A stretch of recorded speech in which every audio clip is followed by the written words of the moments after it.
Okay, getting ready to do the show. Dun, dun, dun, dun, dun, dun, dun, dun, dun, dun, dun. What's that theme song? Why is it in my head? Why is it in my head? Okay, I want to know. If you know what that theme song is, let me know in the comments. We're just getting ready to go live. Well, we are live because you're watching this, but this is a pre-recorded message. I'm preparing to go live as I record this. But we've got lots of things before we go live at 10 o'clock. I hope that you have time to join us. I hope that you can stay for the whole show.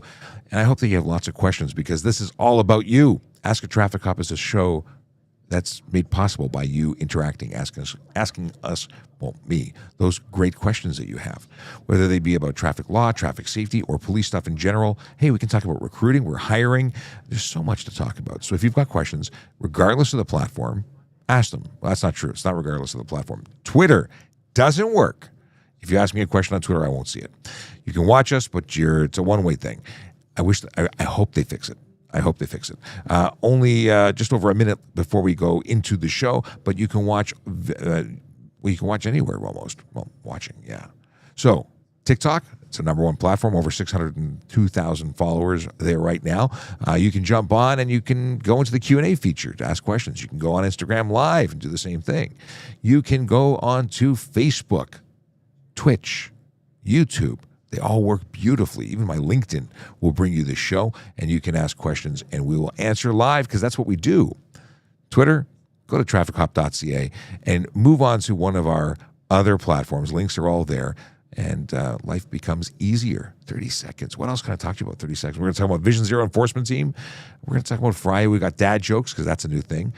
If you've got dad jokes, share them with us because maybe we'll read your dad joke. I like dad jokes. I'm a dad. Can't help myself. Sergeant Campbell's not here today. He's playing with his snowmobile because he said he would, so I believe him. And 5 seconds? Now it's 5 seconds. 4, 3, 2, 1. And I guess we go back to doing what we do. Hello and good morning. That was a pre-recorded message, as I think it stated. So if you caught in there, now that I'm trying to balance this wide-angle thing, it takes a couple seconds, so I give myself 2 minutes at the beginning of the stream, give you some basic messages, and when we do this, we're also going vertical video on VoiceOver Cop. If you prefer vertical video, feel free. Yeah. So what are we doing? We're doing this Ask a Traffic Cop thing where we answer your traffic and police questions. If you are on TikTok, then hey, you should be dropping questions in the comments. CJ is standing by to essentially cut and paste your questions so I can show them to you on the screen. And it's not Q&A, but it does allow us to do these lower thirds, and that is amazing. So I like it. So questions will be something we can put on screen, just like the way it should be, but doesn't. Anyway, moving on. Akela Draconis coming in from YouTube with greetings and salutations, and I can put that on screen. We also have my friend Richard with a good morning, also coming in on YouTube. I think this is so cool. If you're watching on TikTok and you prefer that horizontal, actual horizontal as opposed to the letterbox on the top, rotate and press that little squiggly button that allows you to rotate it. You'll still have a great experience. This wide angle is something that I'm really getting into. I like it, and we've had such positive responses, but we also have mixed responses. Some people don't like it. Let's see. We've got Shidos416 says, it's my boy. We have Richard Siru says, hello, Sean. John Pierre says, good morning. We have, who do we have? This is RK says, TPS livery, favorite TPS livery. So we're talking about the way that the police vehicle is finished. I like the way we have it now. I miss my blue on blue stealth car. That was cool back in the day. But I like the new stuff. Tanner says, hi. Ziad says, good morning. Che, yo, I got a question. Well, Che, you should ask the question. We'll answer the question. That's what we do here on Ask a Traffic Cop, a show for you. It really relies on you asking questions for this to go well. Say nothing, you won't get answers. Mind you, there's probably a ton of people who will be asking a question that you would have asked had you just typed it in. Let's go in here. I've got a little business to take care of, which is talking about where the Vision Zero Enforcement Team is, and then we'll get back into the chat. But first, today's the 27th of January. It's FriYAY, and Vision Zero Enforcement Team officers are currently spending time. They're focusing their efforts in 31 Division and 41 Division. Those numbers may mean very little to you if you don't live in those divisions or if you're just curious as to where that is. And I'll tell you where that is. Those are communities that are like Black Creek, Humbermead, Downsview, Humber Summit, Dorset Park, Kennedy Park, Birchcliff, Cliffside. Hey, if you are in one of those divisions and you don't feel like you've been represented because we didn't use a hashtag or a name to represent your specific neighborhood, let us know. Humber Summit, let us know. And now we include them in every time we post it. So that's how we roll. Do we roll that way, really? Okay, going back into the chat. So we've got... okay, Tanner says, what's the rule on service dogs and businesses in Ontario? You know, Tanner, I don't know. I don't know because that's not something that I've ever really researched or spent time with.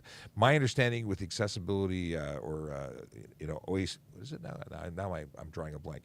There's a great acronym, talks about Ontario's accessibility, and I'm drawing a blank. But my understanding is they're allowed everywhere if they're truly a certified. There were a lot of people who were just getting dogs and calling them service dogs when they weren't service dogs, and I'm sure that did not go well for people. So I think they've tightened it up. But if you have a service dog, they're supposed to let you in.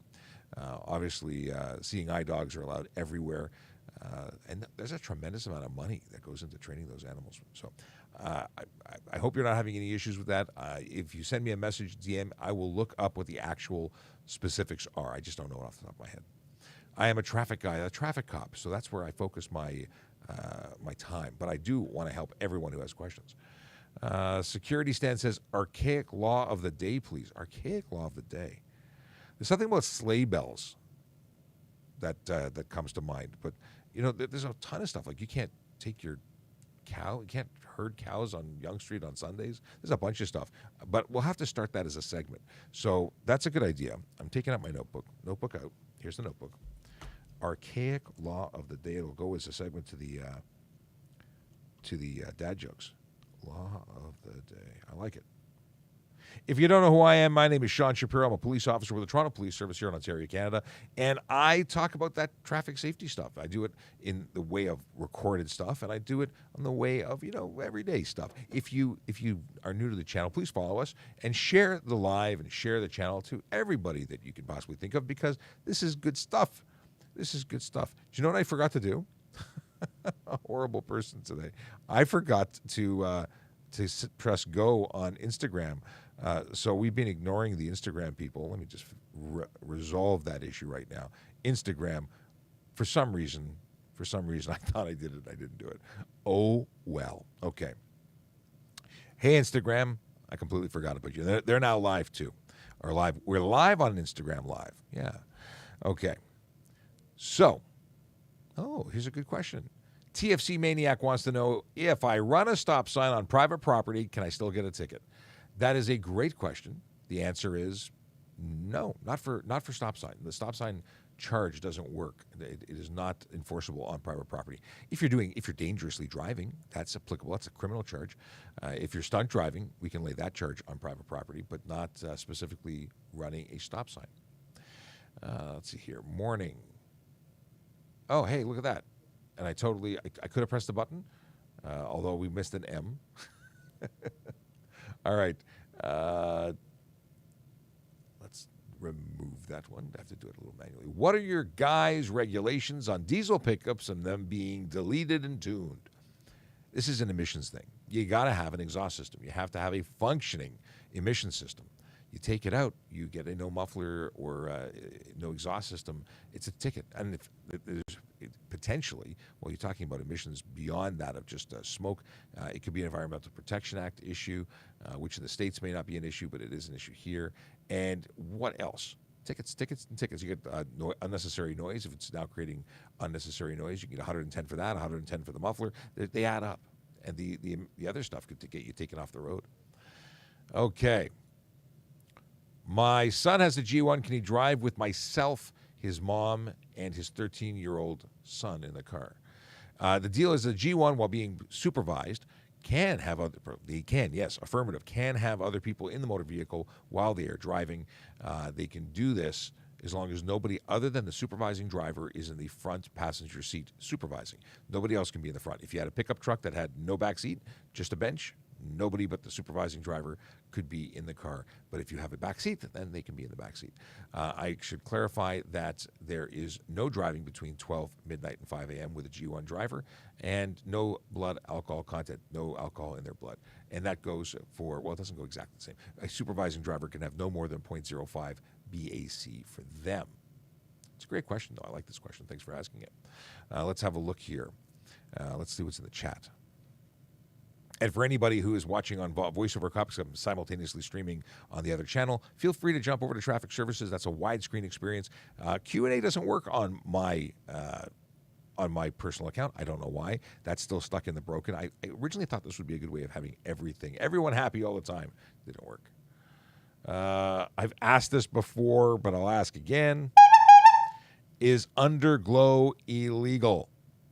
If you've asked it before and you're asking again, did you not hear the answer before?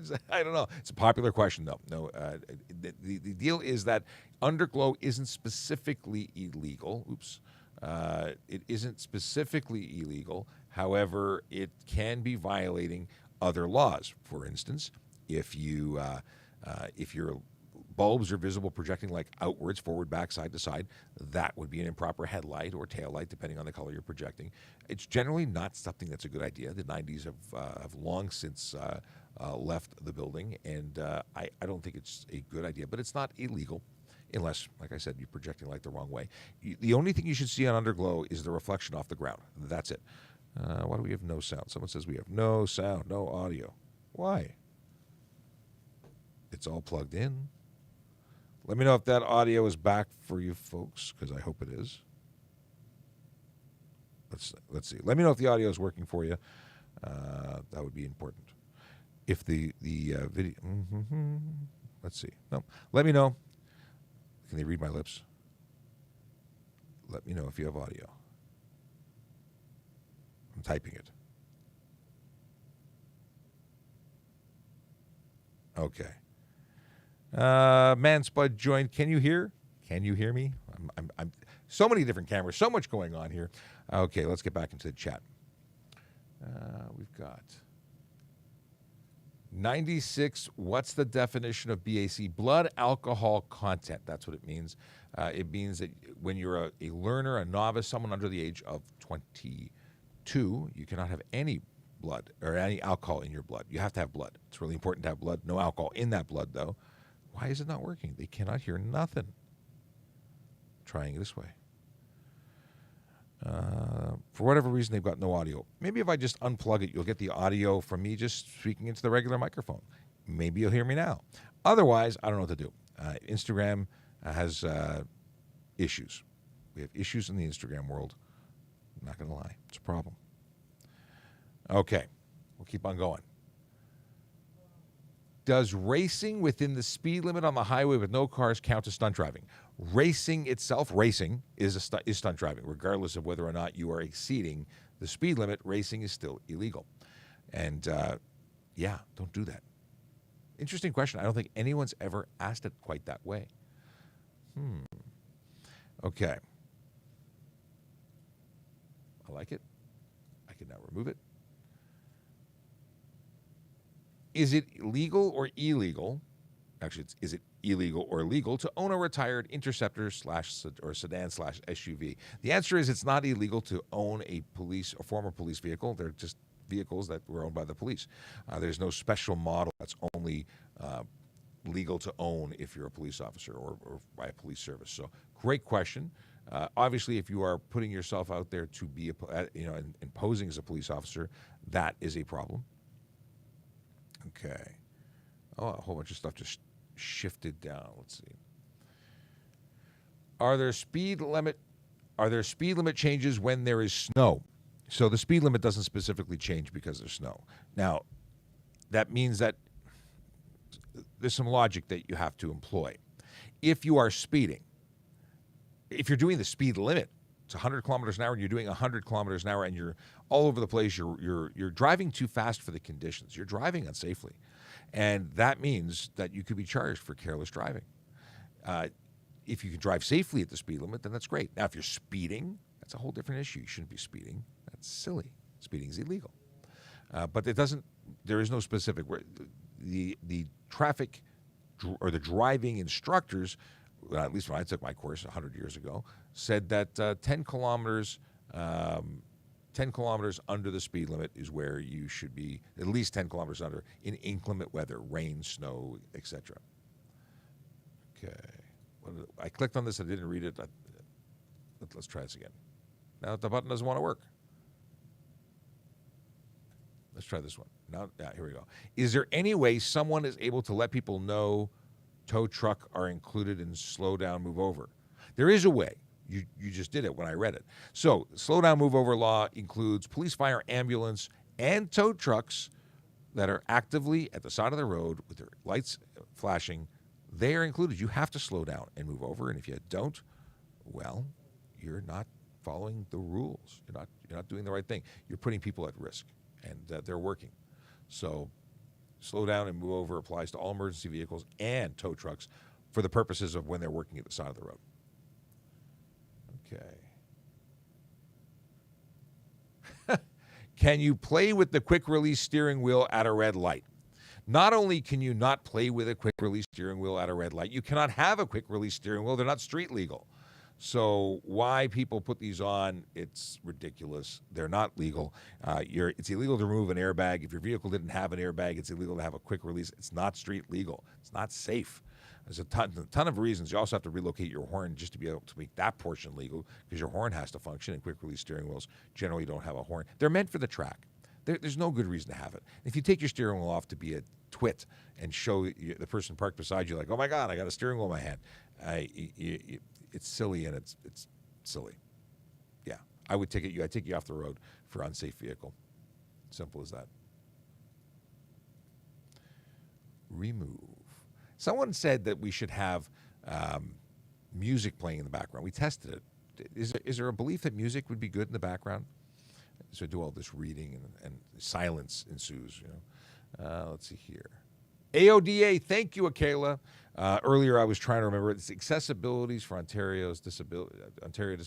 Now I can't remember what it is. But AODA is what I was thinking about. And yeah, my brain's just not functioning on that wavelength right now. We were talking about dogs, service animals. Okay, so that was Akela there. Can you get a gun in Canada for sports, for hunting? Yeah, you can. Now there's new laws and things coming out all the time, and weird things are happening where they're making certain guns illegal. So less guns, but you can't carry a firearm for self-defense. Only police can carry firearms, or armed guards can carry firearms.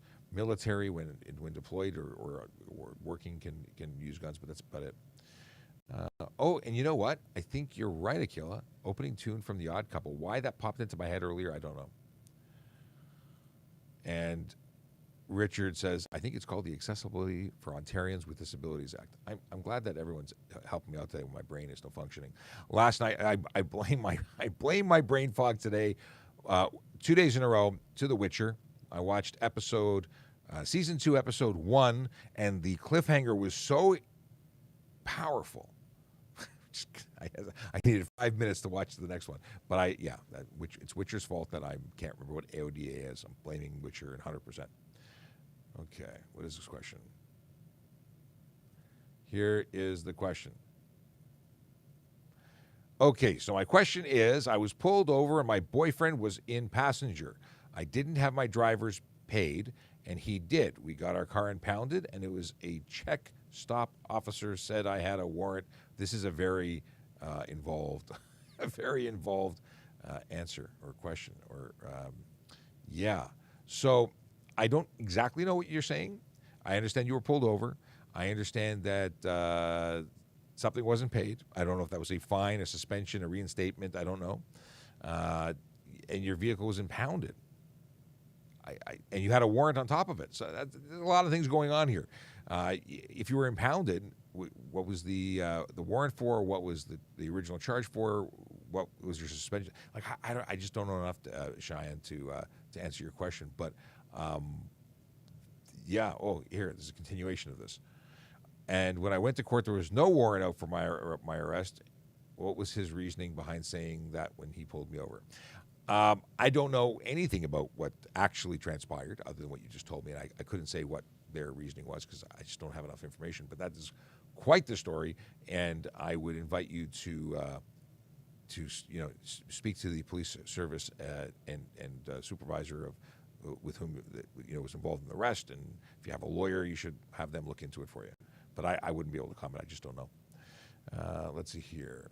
Someone wants me to promote using their service, so we'll block them.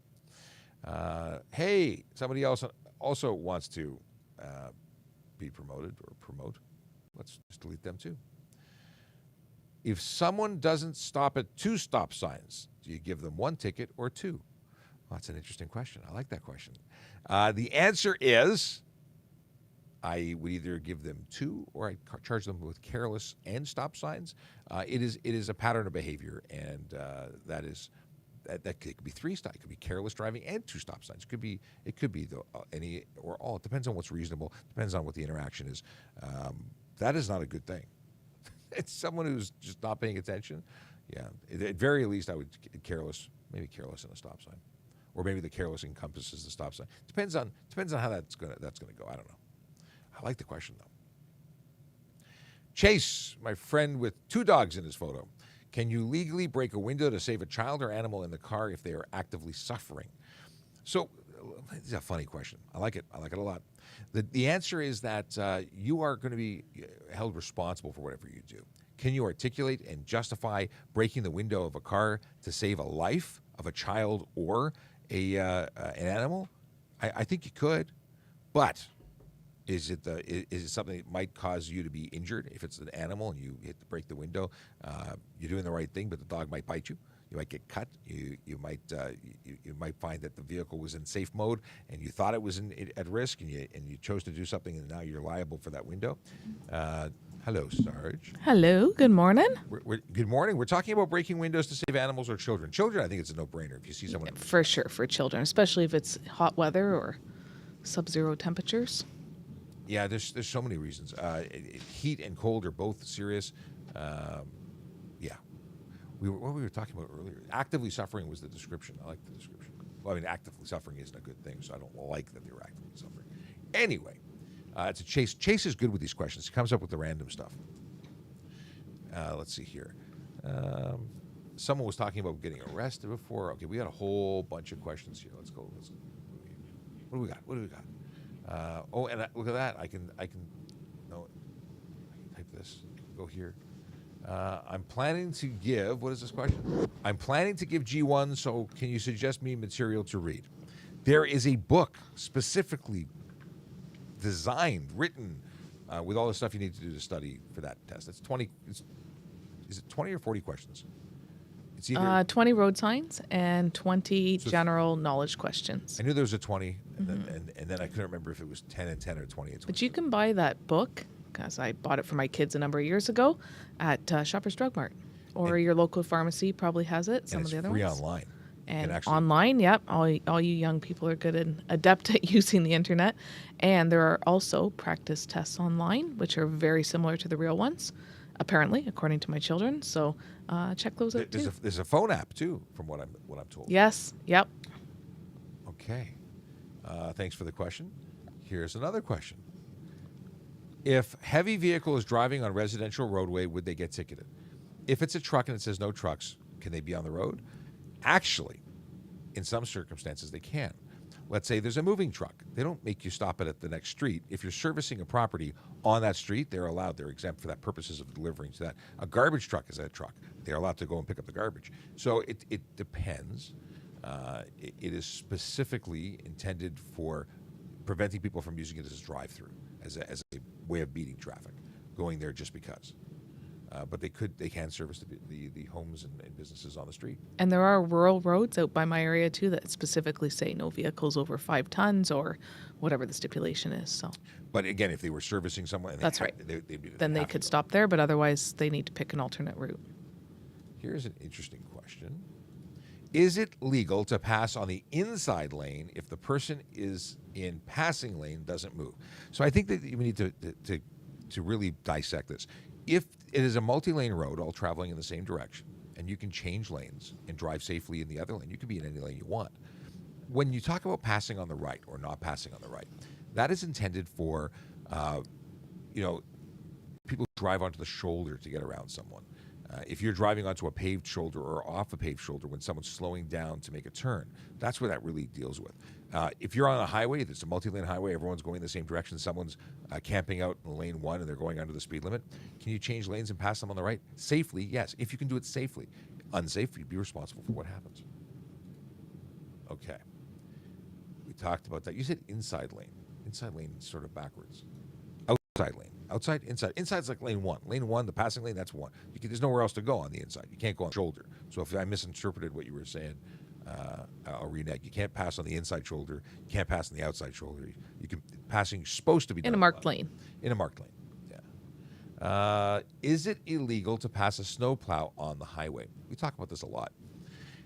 It's not suggested, but I don't believe there's a specific law that says thou shalt not pass a snowplow. Now, there are some caveats to that. It's unsafe. If you create an unsafe situation, if you do so, if passing that vehicle is careless driving or potentially dangerous driving, although that's a bit of a stretch, I think, it's not advisable. That vehicle is there to safely remove snow and ice and slush and add salt to make it safer. You're in a rush, that's not an excuse. And a lot of times you'll see the plows on the highway traveling 2, 3, 4 abreast for that very reason, so that cars can't get by them. They have a job to do. And really, at the end of the day, they are making the road safer for you, so why not just stay behind them? And if the weather is terrible, then it's incumbent on you to give yourself extra time to get to your destination safely, and you should anticipate that you might be stuck behind plows. Yeah, and if you leave yourself extra time, there's no stress, there's no reason to pass. And most people pass, it just drives me crazy, people pass other vehicles that are traveling at the speed limit. You're breaking the law, whether it's a snowplow or another vehicle. If you're exceeding the speed limit, it's illegal. Not because they're a snowplow, because you're speeding. And going fast in crappy weather is a really bad idea. Could be careless in itself. Why can I drink, but what is this? Why can I drink, but I can't food a food? The wording I think you mean is eat food or chew food. I don't know. Why can I drink a drink, but I can't food a food? I love it. The answer is you can. If you're drinking a drink that is non-alcoholic, and if you're eating a food that is not non-drug or alcoholic, and you can do that safely without negatively impacting your ability to operate your motor vehicle, it's legal. As soon as that changes, in other words, if you're good and you're just loving that hamburger and your eyes roll back because it's so good, well, that's careless driving, and that's a problem. But just eating isn't specifically against the law. In Ontario, I got to add that in there because I understand that in places like Alberta, it might be illegal. But I think it's also illegal to drink a drink as opposed to food of food. I love that he said food of, they said food of food. It just kills me. Okay. I am easily entertained. I'm apparently overtired. It's Friday. It's Friday and I'm overtired. And I watched episode 1.5. So I watched episode 1 of Witcher season 2. And the cliffhanger was so good that I started watching part of episode 2 because I wouldn't have been able to sleep. It was just hanging. You need to get in bed by 9 p.m. Yeah, period. I was in bed by 11. No, 9. I get up at 4-ish, so yeah, 9 would be good. Never happens, but it is good. Sometimes I just pass out where I'm sitting. Like I'm rocking in the rocking chair with the kids, and then we all wake up, or I wake up at 3 in the morning. So yeah. What's the difference between a G2 driver's license and a G driver's license? Great question. The answer is, well, the following. 1, a G driver can renew their license without testing. A G2 driver would have to retest to renew.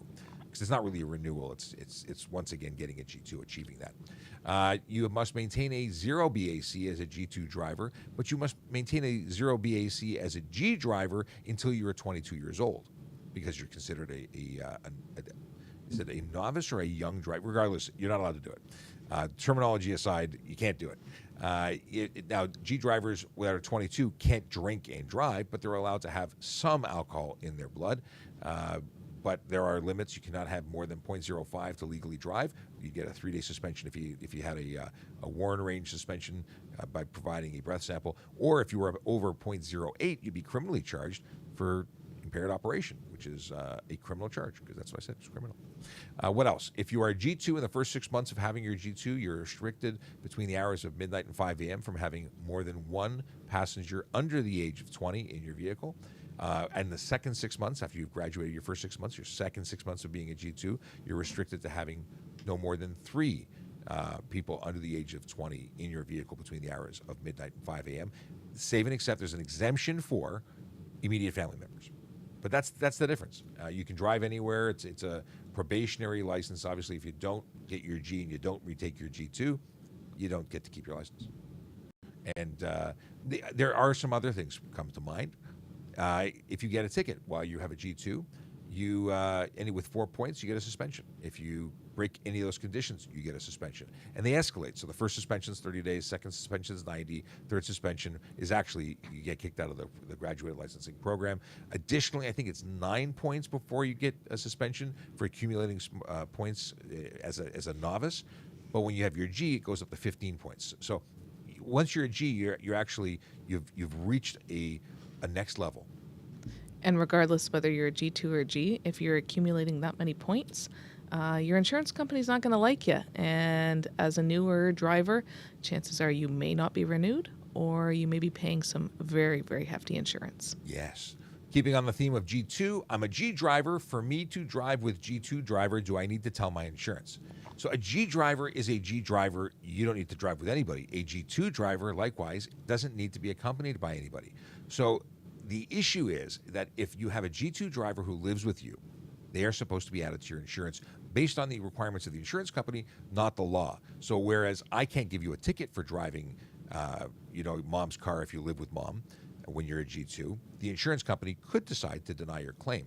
Even though the vehicle's insured, they may not cover you for your extra coverage. They'd cover you for the base stuff, but really, trying to save a few dollars, and it usually is a few dollars to have your G2 added. That's if you live with them. If you're loaning your car to your neighbor and they have a G2, they don't have to be added to your insurance. But remember, you're loaning your vehicle to someone, and they are going to impact your insurance in the event that something happens. If they crash your car, yeah, it's not a good day at the office. Something to think about. If you're going to loan your car to anybody, do you just check to see if they have a license in their pocket? Yeah, that might go well. It might not. What I would suggest doing is go to trafficcop.ca. At the very bottom of my link tree, there is a link to the drive to the Ontario government's checkup system. I don't know what to call it. You can check the driver's license status. So you punch in the license, you confirm some information, and it'll tell you if that license is valid or not valid. Know before you lend your vehicle, because lending your vehicle to an unlicensed person, not only would it negatively impact your insurance, but you'd also be charged under the HTA for allowing someone to drive without a license. You have responsibilities. Okay. All right, removing that one. What is this? Here we go. Ed, I'm assuming that's part of something else. Is it okay to U-turn when there is a red light? I see a lot of people doing it, and I always wondered. I am shocked at the number of people who think they can make a U-turn on a red light. Red light is red light. You cannot go through it. If you do it without stopping, that is running a red light. It's a big ticket with lots of points. If you make a red light, or if you U-turn after coming to a complete stop on a red, it's proceed before green, and you would get a ticket for that too. And it's bad. It's bad. U-turns are generally a dangerous maneuver. Turning in any situation is going to be your most vulnerable situation. But doing a U-turn at an intersection is especially not a good idea. Listen, when you are doing it on a green light, and especially with an advanced green, and everybody in the world is expecting it, hey, have at her. But be careful. You're responsible. When you're turning, you're responsible. Should all transitions from private commercial property to roadway be considered like a stop? Well, in Toronto, I believe it's a bylaw, but you have to stop before entering a roadway. Fail to yield from private drive, you'd be responsible. In a collision, you'd be charged. So yeah, you should stop before crossing the sidewalk. Now is it an HTA or is it bylaw? In any case, stop because you want to make sure it's safe to do so. Okay, we go there, we go here. If a police officer is abusing power illegally, can I defend with physical force if necessary? That's a very complicated question, because how are you determining that they're abusing power illegally? If they're trying to arrest you and you're saying, I don't want to be arrested, I would suggest complying. You can sue later. Because if you are wrong and you now use force, you're resisting arrest, you're going to escalate situations, and chances are the police officer who's going to be calling for other police officers to assist will continue until they arrest you. Fighting the police is a bad idea. If you don't like the way you're being treated, put in a complaint afterwards. Hire a lawyer. But abusing power illegally is something that is not really explaining to me what you're suggesting. And it may not be the answer you want. Sarge, what would you weigh in? And what would you add? Yeah, same thing you just said. I'll concur with that. Like, it's, obviously if you're being arrested, there's a lawful reason for it, and you need to comply with those demands under the law. And like Sean said, if you don't like it afterwards, there are all kinds of channels that you can pursue to file a formal complaint, and then it'll be investigated. And remember too that every officer in Toronto and the province now has body cameras. We have dash cam videos in our cars, so everything that transpired will be captured, and that's all part of the review process. Yeah, and you may notice that police officers carry firearms, they carry weapons, they carry pepper spray. If you're fighting with them, that's going to be it's going to escalate matters, and you may feel very right, but you might get very hurt and end up making matters worse. It's better to remain civil, follow directions, and take matters up after the fact. Okay, enough about that. It's an interesting question. We've never had one posed quite that way. What is this? Can I get some clarification on in-home sobriety tests? I just learned of this, and it sounds nuts. I don't know what you mean by in-home sobriety test. Like ones that you buy on the internet and you can blow into? Or the fact that up to 2 hours after the driving was said to have happened, that we can still do a test.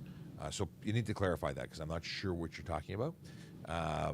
But ultimately, you can buy some equipment or some tests that allow you to get an idea as to whether or not you are under the legal limit. My suggestion is that you simply don't drink if you are planning to drive, period. And if you do, you're running risk of not only getting hurting somebody else, but also being arrested in the event that that device, which is not calibrated the same as a police scientific instrument, you may be breaking the law and you think you're okay. Also, sobriety, or in the case of impairment, could take place at any amount of alcohol. Even if you're under the legal limit, you may respond differently to alcohol than others. And then there's not just alcohol, but there is drugs which don't show up on those tests necessarily. So things to consider, and just generally, just don't drive while impaired. Don't drive while under the influence of any drugs or alcohol. What is this? Why do police officers park randomly at a parking lot? Are they on break time or on standby? I don't know what you mean by randomly. Very often when we're writing up a report after an event, whether it be an arrest or a traffic stop or a collision, we'll find somewhere that we have a good vantage point to see what's coming up to us for our safety, and we'll work on our reports until we can clear and get back onto another call. So that may be what you mean by we're sort of like off in the random back corner of a parking lot. And sometimes, too, you have to remember we're human. We need to eat. We need to have a little bit of downtime here and there, just like any office worker would that would walk away from their desk, right? Absolutely. So, but our desk is on the road, so we have to find locations That's our sometimes office. to do that. We work all the time. That's our place. That's from the beginning to the end. Are you ever going to have the courage to sing the whole traffic song? Yesterday at the end of the show, I decided to add a tidbit here and there to the traffic song, sing along. I'm sure that one day I will be able to do the whole song. I'm not there yet. I'm not there. Maybe one day. We're going to record another next week, I believe. We're going to record a new, not a replacement to the traffic song, but another track to the one day to be published traffic album. Oh boy. Yeah, I'm looking forward to it. I'm not saying, well, maybe I'll sing it. I don't know. We'll see. Okay. We have a question of Sean. Oh, Sean Chen says, hello. I'm in multiple windows, so I apologize. I was not trying to ignore you, but yeah. I was ignoring you because I was in a different window. Now, let's get back into here. Akela says, for breaking a window, would it not be best to call 911 and let them deal with it? So somebody in distress, animal in distress, call 911, or do you react? That's going to be a personal call. When it comes to animals, if you're wrong, you're responsible. If you're right, you're a hero. It's a tough decision. Yeah. It is always better to call 911 and have them do it. We have tools and equipment and friends with bigger equipment like fire that if we needed to get into a car, we could. But if you think it's the moments of life and death are right there, then absolutely you can do it. But I still like the idea of calling police because we have authorities that you don't have. So, but a kid in the car. Oh, by the way, try the lock first. Try opening the door before you go to break in the window. I can't tell you how many times people smash windows and the door was unlocked. Anyway, let's see here. If there's no cars in sight, what is this? If there's no cars in sight nor pedestrians on a left-hand turn, can you go through the left without stopping, or do you have to stop first? If there's no cars in sight nor pedestrians on a left-hand turn, you go through the left without stop. It depends on what the intersection says. You're talking like a green advance? Advanced green or green light. If you're turning, if there's nobody around, then you turn. You turn. You don't have to come to a stop. If you're talking, I'm confused by your question because there's I don't know. I don't know. Mr. Jabber, ask me what you're. Please clarify. I do not understand. Also, there's a massive pothole I hit that broke my shock absorber. Is there a way to file a report, or am I paying out of pocket? It wasn't visible, and I was going below the speed limit. So the answer is the City of Toronto, I believe, is responsible for damage to your vehicle to a certain level for damage for road issues that are not maintained. Go to the toronto.ca website, and I believe it's there. There should be a form or at least someone to talk to. Most municipalities take responsibility for it. You just need to get a hold of them and document it, photograph it, show it. Everything, all the evidence you have, and they'll take care of it. Another question, Jabber's got a lot of questions. Why don't we have a 0% alcohol tolerance? It's a good question. I don't make the laws. I don't know why they have the laws the way they are. I guess there's at a certain point they think that people are responsible to make decisions. Oddly enough, we have people who if someone's going to drink and drive, whether we have a 0 tolerance or a 0.05 or a 0.08 is almost irrelevant. Someone who's going to drink is going to drink, and people who are convicted and multiple times convicted and suspended still drink and drive. So the question is not what is the rule; it's what do we do to people once they've broken the rule to prevent them from doing it again. What I've seen. What's this? You got Richard who says I've seen a driver use a railway crossing as a U-turn lane across a median. Oh gosh, not safe, not legal.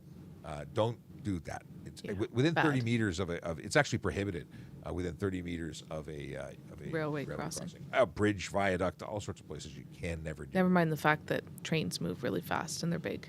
They don't stop well. They don't stop and well. They never swerve to avoid. Is a taser illegal?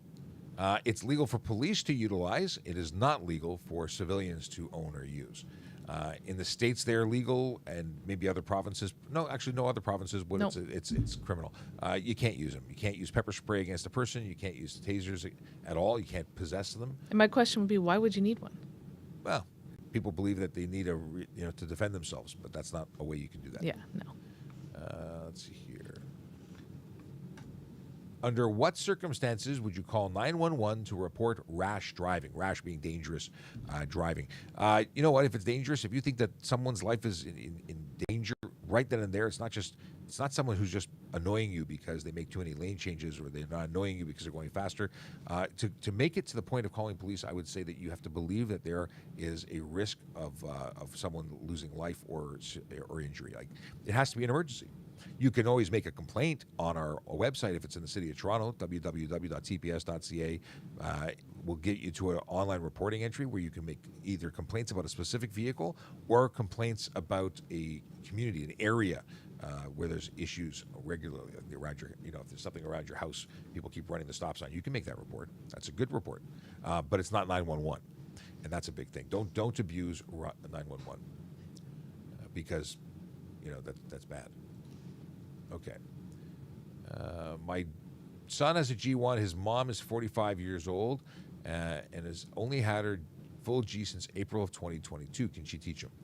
Your son's age is irrelevant. A G1 driver requires a driver who is qualified, and qualified means 4 years of experience. That experience starts when they got their G2. If his mom had her G2 for 4 years and just got her G2, her G, she'd be or should be qualified. Now, the way to do it is check on the driver's license. Bottom right-hand corner of the driver's license is a mini-me photo. To the left of that would be 4 dots, one on top of the other. 4 dots to the left of the mini-me photo. That would be an indicator that you're qualified to drive. That's your experience marker. If she doesn't have that, she's not qualified to drive. The suggestion would be take a driving course with a certified instructor. Better than learning from anybody else anyway. We talked about the traffic song and my courage to sing it. Okay. Here is the great question. Can I transfer my handicap permit sign to my truck from my mother's car if she's with me? So the answer is the permit is to be used by the person it's issued. If you're driving with your mom and she's the passenger, then while she's a passenger, you can utilize that because she's utilizing it in your car. If she's not in the car, like you drop her at the front door of a building and you drive to a parking spot, you may not use it. It is only while literally the person it's assigned to is physically in the car when parking takes place. People get that wrong. A friend of mine who owns a restaurant downtown took his son, who is wheelchair bound, dropped his son with the wheelchair and his wife off with the son at the side of the road, parked in front of the Eaton Center in a parking spot that was for accessible permit. Thinking that the permit was there, he was legit able to use it, came back.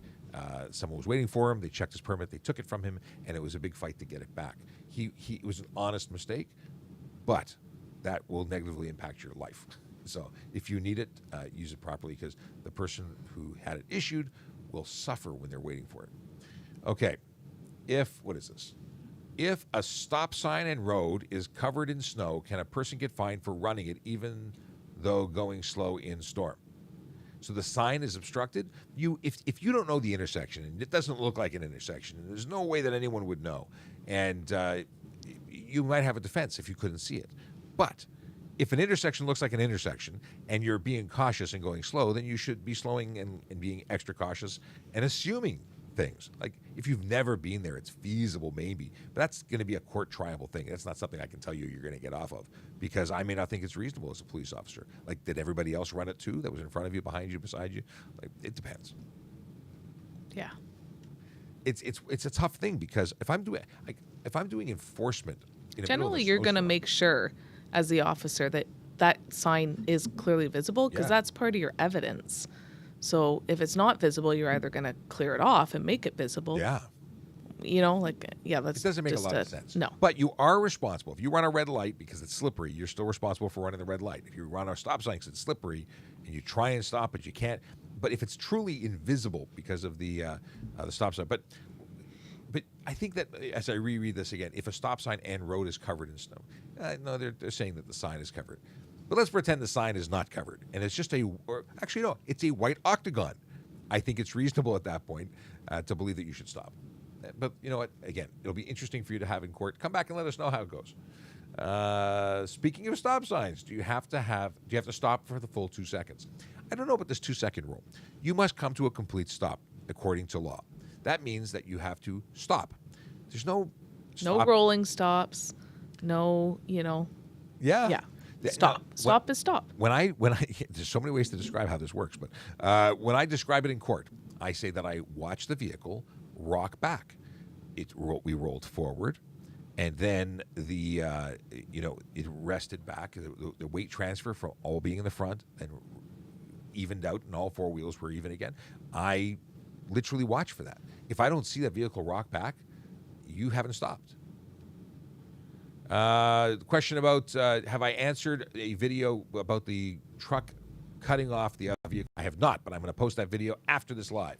So someone was asking about a follow-up video, the part 2 for the video of the DVP collision where the pickup truck cut off the semi. I will be doing that right after we go off the air. If I get my G2 months before the license expires, does it extend or do I have to restart the process? My understanding is your license, when you get your G2, will be issued with a new expiry date because that's what I understand it to be. So you'll have to pay. If you pay, you know that it extends. If you don't pay, you're likely going to have an expiry because they do charge you. You have 5 years when you get your G1 to complete it. If you go to the end of the 5 years and get your G2, you don't get another 5 years. It doesn't extend. You'd have to pay. So you're going to know. But you know what? This is a good thing to ask the MTO when you go there or drive test when you go there, because they would be the best source of information when it comes to what they do. They're the specialists in what they do. That's what they do. Can police enter a home without a warrant because they think someone was a DUI, phone call, etc.? Entering the house, there's a bunch of things for entering the house. There's a 911 call. We're entering for that purpose. There's someone in distress, and it's that moment's that's what is it? You're in fresh pursuit. It's the word. It's the words that mean stuff. Someone coming, but thinking someone was DUI. I mean, there's some obligations under the new stuff, and I'm not. I've not been on the road while this came into play. But within 2 hours of driving, they can compel you to take a test. You can still be charged, even though you're at home. People used to say, well, we'll get home, and we'll start drinking the moment we get home, and then I'll answer the door with a bottle of JD in my hand, and I won't be able to get convicted. That's no longer the case. If you answer the door and you're boozed up, you can still be investigated and charged. Let's see here. Is it illegal to use my phone at a red light? Yes, it is. It's illegal. You're driving, even if you are stopped. In fact, the only place that you can use your phone is when you are legally parked. Not parked in the parking gear. Like if you're at a red light, you put it in park in the middle of Yonge Street. That is not parked. Parked means legally where you could have gotten out of your vehicle and walked away and not gotten a ticket. So a legal parking space. We get this question a lot. Can I floor it as soon as it turns green but stay within the speed limit? Can you? You may choose to. Could it result in a charge of stunt driving? It could, because you are driving outside of the norms. You're a marked departure of other traffic. It is unsafe. Pedestrians who are expecting you to do what everybody else does, which is drive like a normal human being, and not put people at risk. Accelerating at that rate could result in a charge of racing, even if you're racing the clock. It doesn't make sense to everybody, but safety is the key. And hammering the gas and launch moding your vehicle to 60 kilometers an hour is utter nonsense. I said nonsense. I don't use that word very much. I feel old when I use that word. Hey, my G2 license is about to expire. Is there any way I can extend it before going for my G license? The way to extend your G2 license is to take your G2 test again. So the same test to get your G2 license, you can do it again, and you can renew your G2 for another 5 years. But you should just get your G, man. Just do it. Do it. If you're going to take that test, why not take the G one? They're almost the same test. Yeah. So just do that. Let's see here. Can I flash my lights at someone who doesn't have their lights on at night? Oddly enough, technically flashing your high beams is improperly using your high beams, but it's for a reasonable purpose, and chances are you wouldn't get charged for it. Flashing people for telling them where a speed trap is, that's a different situation. But I honestly think that communicating the light turning on is a valid and good reason to, because it's dangerous. So can you? Is a question mark.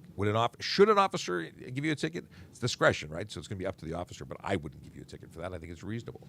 And I'd probably pull the person over for the lights out before I'd pull you over for flashing them. But anyway. Do I need to tell my do I have to tell my insurance company after getting my G?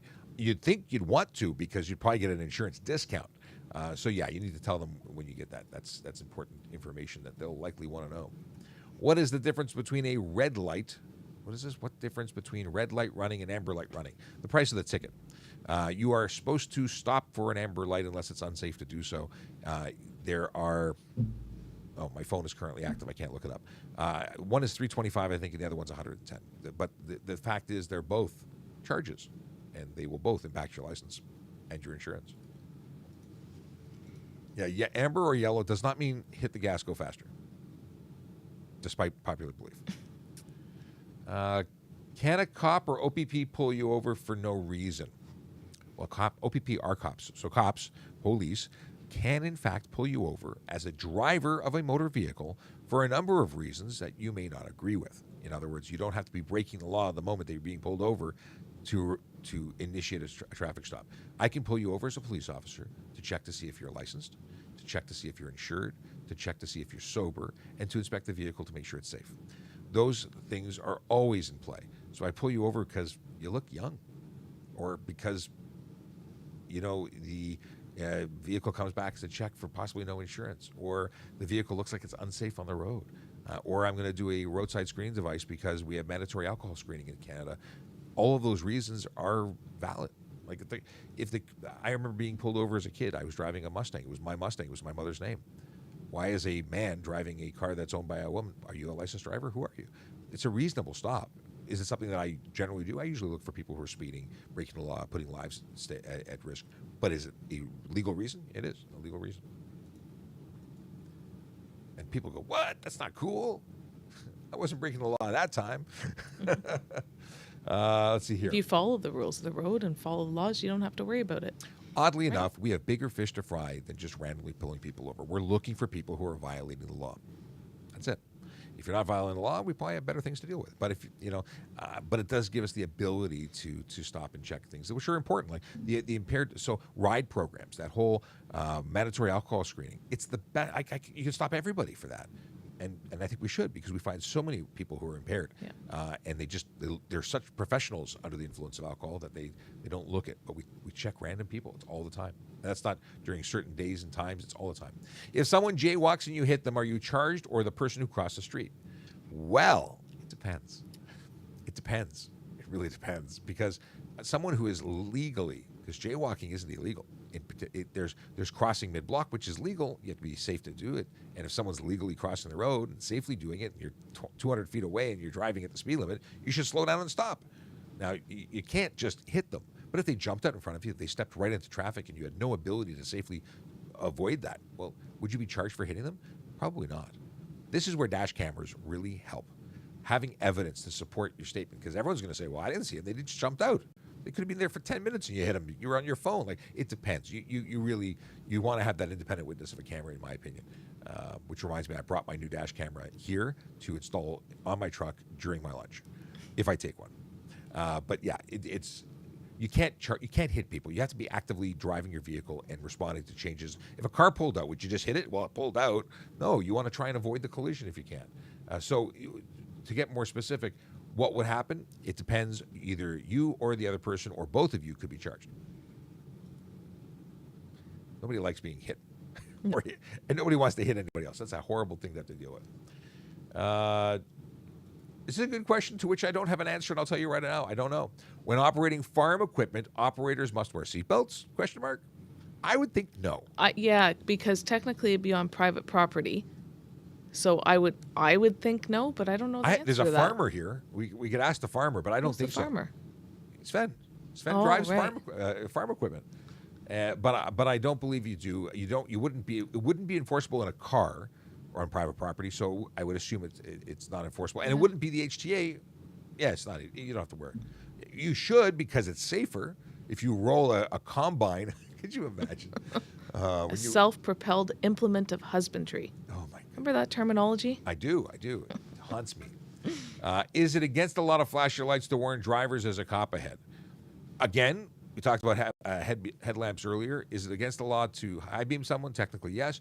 If you're high beaming to get them to slow down, to avoid them being caught for something they're doing, which is putting lives at risk, being unsafe on the road, then I think that that's a moral issue, and only you can make that determination. But I think that that's horrible. I think that you putting lives at risk is not okay. You're going to get them to slow down temporarily, not get ticketed, then continue to drive like, I was going to use a bad word, but unsafe people, and then they hurt someone. So if that person doesn't get a ticket, doesn't slow down, and then kills someone the next block, it could have been avoided. We could have given them that ticket, changed their driving behavior potentially forever. Worked for me when I was a kid. I got a speeding ticket. I didn't speed after that. Yeah, it's not something I would recommend. I think people should get ticketed for the choices they make, and maybe we get them on the straight and narrow and have them drive more safely next time. Can an officer put you in the back of a vehicle for no reason on a traffic stop? For no reason, like really no reason, like, hey, get out of your car because no reason. That doesn't happen. No. There's always a reason. Sometimes we'll put you in the back if you're a witness to a collision or you've been involved in a collision and we want to get some information from you. And, we have audio and video equipment back there so you can provide a statement. There's reasons that we would request that you sit in the back seat of the car. but those are just a few. If your vehicle's out of gas, you're going to sit in the back of the car because it's warmer. Yeah. It all depends. But we don't just walk up to people randomly and say, get out of your car, get into mine. And if we do things, we're going to tell you what we're doing and why we're doing it. There's no reason. Nothing we do is for no reason. Yeah. There's always a reason. We have to justify our actions. And we record everything. So that recording of our reasons is right there. Yeah. If you have an accident, well, first of all, I have to tell you, we don't have accidents, we have collisions. Because you were avoiding an animal, are you liable and at fault? Absolutely. If you have to make a decision between a human or property and an animal, driving instructors will tell you, you hit the animal. Because if you cause a collision and put lives at risk, you're at fault for whatever you do. The animal, they don't have insurance, unfortunately. Is a baseball bat considered a weapon? Well, Could be. Yeah, a pencil could be a weapon. A screwdriver can be a weapon. Like things have multiple purposes. Things that are designed exclusively as weapons are weapons all the time. Things that are designed for one purpose but used as a weapon of opportunity or a weapon in general because of its functionality can be used either way. Yeah, it can be a weapon and you can be charged for it. People who carry baseball bats around all the time for no reason, that's probably a weapon. Let's see here. I've totally ignored the folks on, those are old messages. 40 minutes ago, Holly Smith. I seen a police officer behind a car that wasn't cleared of snow, obviously obstructing view, and he let him go. Is it a choice to pull over unsafe drivers? It is discretion. Discretion is what's important. And there could be a variety of reasons, like maybe that officer was on his way to a priority call, which potentially took precedent over the vehicle that was covered in snow. So there's a variety of reasons why. Yeah, absolutely. Here's a good question. Is it a procedure to put you in back of a police cruiser if you haven't drank to do a roadside test? Well, we put you in a position where it's warm and comfortable generally to perform a roadside screening device because keeping you outside in horrible temperatures is no good.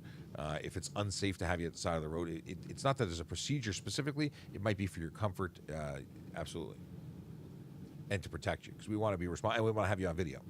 So, tons of reasons. Tips. Hold on. Is brake checking illegal? Got a couple more before we end the show. Brake checking is the intentional application of brakes for no reason other than to get the person behind you to slam on the brakes. Yeah, it could be dangerous driving. It could be criminal. It could be absolutely criminal. It could be careless, at very least careless driving. That is a stupid thing to do. And even if you're mad at something that driver did, it doesn't justify slamming on your brakes and putting other people's lives at risk. Absolutely not. Sarah Pollock, trying to speak with you. I will have a look at what Sarah is talking about in a bit. Oh, hey, that's saying, I got a meeting in 30 minutes. Hey, look at that. Leo wife, my wife says, literally Leo wife. Best to go to a professional driving school. Absolutely. Professional driving schools do it right. They're teachers. They're not friends and parents who have their own bad habits. Let's see here. Can and do new special constables write provincial offenses tickets like traffic offenses? I don't believe they do. No, I don't think so. I don't believe they enforce HTA. They have very specific roles, not that of a... they can direct traffic. They can arrest people. They can do a multitude of different things. So, is it illegal to have a credit card knife as a tool? So, a funny thing in the criminal code is that if you have a something that is designed to conceal its identity, like a pen that has a knife concealed in it, that's a prohibited weapon, according to the criminal code.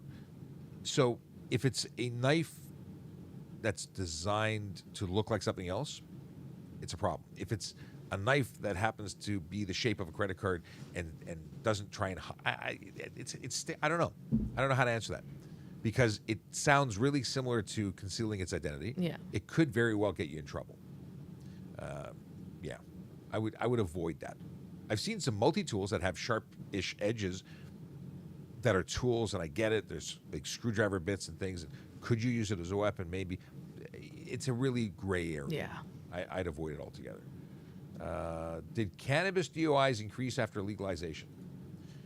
So I understand that across Canada, and I don't have stats for either, but I've been talking to the folks at TURF, the Traffic Injury Research Foundation, and they have said that people who are under the influence of cannabis have increased dramatically in fatal collisions. I'm going based on what I've read and been told in conversation. So I understand it's gone up tremendously. I don't have specific stats to share with you. And Stephen Bell says good morning, and it's still technically good morning. Okay, we're wrapping up. A couple of quick things here. Tips on kids safe walking from school. Apparently there was an attempted abduction in our area, and this mama is panicking.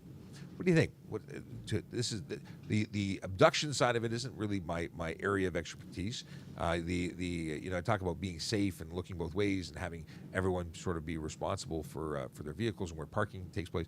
But in terms of being safe walking from school to avoid bad persons with bad intent, if you can travel, depending on the age of the child too, if they can travel with other people, it's like the old saying, safety in numbers. Not to say that things don't happen. Sure. But when you have other people with you, there's just other people there, right? As opposed to just being by yourself. Maybe walking your child to school, to and from. A lot of kids these days have cell phones. You can, as a parent, there's apps where you can track and see where your child is. And also open communication about, if it's a text message, I'm leaving now, and then the anticipated time that they're home. There's a lot of different safety tips. Walking in well-lit areas, right? Not going in walking past dark where there's no street lights. Yeah. That could be potentially something to avoid. I don't know the age of the person for the story, because someone said, did the kid get nabbed or grabbed? I don't know if they were, I don't know the story, so I'm just going based on the conversation that was brought up, or the question that was brought up. I have my child has an Apple Watch. Both my kids have Apple Watches. I know where they are, but they don't walk to school. They get walked to school. Yeah. Someone who's a little older or a responsible adult goes with them, and ideally that's the way you want to go. I understand it's not for everybody. It's not always an option. Some kids have keys to their own home and do their thing. So you've got to make the best decision you can based on what options you have. Obviously, you're not going to send your kid with a baseball bat to protect himself, because that's not something. Teaching them, having these conversations with them. I think that's important. Talking to your children, having general safety conversations, and that goes a long way. They may not want to sit down and have those, but it's really important, and that develops that open dialogue between parent and child. Yeah, and that whole do not talk to strangers thing, and get them. It's good to be a little bit paranoid. Like you don't want.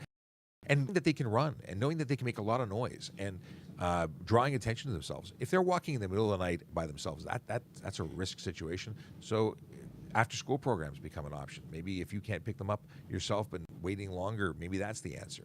I would also talk to the schools that they're attending and ask for the suggestions as to what's going on in that particular neighborhood, because that is alarming, and I can appreciate as a parent myself, For sure. What this looks like. Kayla Draconis says, stay safe and don't have a good weekend. Have a great weekend. I appreciate Thanks, that. Kayla. I think we covered everything, or almost everything. We've gone a little bit over time, and I got to go prep for another meeting/interview/thing. So thank you very much for joining and spending time with us. Love having you here. If you are going to be driving, please drive sober. No drugs, no alcohol. If you're going to go out and have fun this weekend, do it responsibly. There's lots of great opportunities to have other people drive. Like the big red rocket business that we have in this great city that takes you where you need to go safely. There's lots of controversy in the media right now in terms of safety. Well, our chief has come out and said they're going to have more officers out there helping to keep people safe. So don't lose faith in the TTC. It's still a great way to travel, especially if you're going to be going out and spending time in bars, consuming alcohol. The worst thing you can do is get behind the wheel of a car. Not only are there legal repercussions, but you could hurt someone. You could kill yourself, somebody else. It's just not worth it. Taxis, if you don't want to be on the streetcar or on the transit, Ubers, all sorts of options. Have a great weekend. See you Monday. I'll leave you with a song. Happy weekend. I dropped something.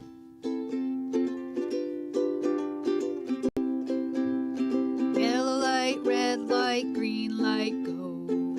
Driving safely helps the traffic flow. Watch for pedestrians, look out for bikes. brakes and don't drive like a jerk that no one likes. Yellow light, red light, green light, go. Driving safely is the way to go. Put down your cell phone, nobody needs you to text and drive on the DVP. Yellow light, red light, green light, go. Stop at stop signs, look both ways, then go. Seatbelt, save your life indeed, and watch your driving. Don't speed. Yellow light, red light, green light, go. Driving safely is the way to go. Don't drink and drive or smoke some weed, because you might go to jail and not get free. Yellow light, red light, green light, go. Driving safely helps the traffic flow.